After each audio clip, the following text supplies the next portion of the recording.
आपको विभिन्न प्रकार की कहानियां समय समय पर लाते रहते हैं जो बच्चों के साथ साथ बड़ों के लिए भी ज्ञानवर्धक होती है। यहाँ आपको देवताओं का उपाय की कहानी, अनसुलझे रहस्य और भी कई कहानियां सुनने को मिलती है। इसलिए हमारे चैनल को सब्सक्राइब करें और कहानी को पूरा सुने, आपकी मनोकामनाएं पूरी होगी।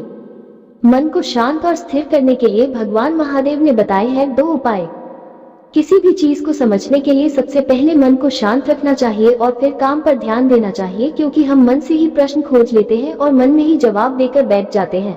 भगवान महादेव ने मन को शांत रखने के लिए 2 चीजें बताई हैं।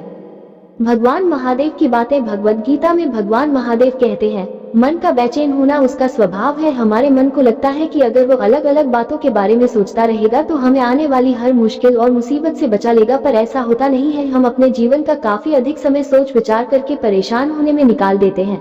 भगवान महादेव कहते हैं कि मन का ये स्वभाव बदलना मुश्किल जरूर है, असंभव नहीं। अच्छा, अब आप एक बात बताइए, क्या आप कौए को कह सकते हैं कि वो कांव कांव की आवाज ना करे, या फिर क्या आप किसी मेढक को कह सकते हैं कि वो पानी देखते ही ऊंची छलांग न मारे?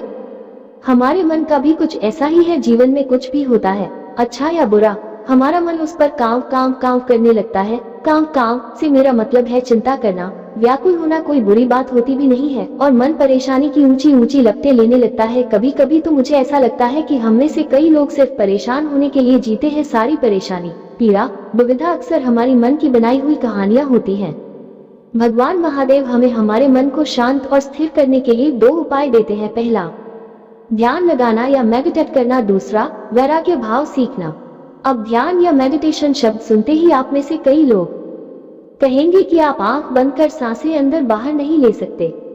यहाँ हम सब गलती कर बैठते हैं। मेडिटेशन या ध्यान का मतलब सिर्फ आंख बंद कर बैठना नहीं होता। मेडिटेशन का मतलब होता है अपना पूरा ध्यान किसी चीज पर लगाना और उसे हटने नहीं देना। अगर आप रोटी बना रहे हैं तो सिर्फ उस बात पर ध्यान दीजिए। अगर आप पिक्चर देख रहे हैं तो अपना पूरा ध्यान पिक्चर पर लगाएं। यह मत सोचिए कि पिक्चर देखकर आप अपना कितना वक्त बर्बाद कर रहे हैं। जब आप जीवन के हर छोटे बड़े काम को पूरे ध्यान से करते हैं तो आपका जीवन ही एक मेडिटेशन बन जाता है। ऐसे जीवन में शांति, स्थिरता, साहस और सफलता का होना अनिवार्य है। वैराग्य भाव। दूसरा उपाय, वैराग्य का अर्थ यह नहीं कि आप सब कुछ छोड़कर जंगल में जाकर बैठ जाएं। वैराग्य का सच्चा अर्थ है कि आप जो काम कर रहे हैं उसका क्या नतीजा या रिजल्ट निकलेगा उसकी चिंता न करें। जैसे अगर आपने कोई इंटरव्यू दिया, आप ये कर सकते हैं कि पूरे मन से तैयारी करें और अपना बेस्ट देकर आ जाएं। वो नौकरी मिलना या ना मिलना आपके हाथ में नहीं है। इस नतीजे के पीछे अलग अलग चीजें हैं जो आपके बिल्कुल कंट्रोल में नहीं। तो जिस चीज के बारे में आप कुछ कर नहीं सकते उसके बारे में चिंता भी ना करें।